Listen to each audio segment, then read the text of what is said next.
Everyone is looking for the recipe for these chicken wings. Cut the chicken wings into pieces, season to taste, and mix well. Melt the butter in the pan. Put the chicken wings in the pan. Fry for 5 minutes. Peel an onion and chop it finely.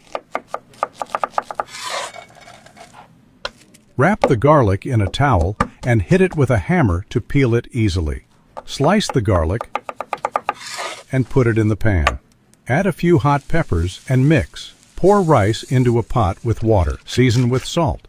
Boil for 10 minutes. Wash the tomatoes in a bowl of water. Put them in the pot with the rice. Boil for another 10 minutes. Remove the tomatoes and peel them. Blend until smooth. Pour the sauce into the pan. Add tomato paste and spices to taste. Pour in water. Mix well. Put the chicken wings in the pan with the sauce. Sprinkle with chopped parsley and mix well. It is a recipe as simple as it is tasty.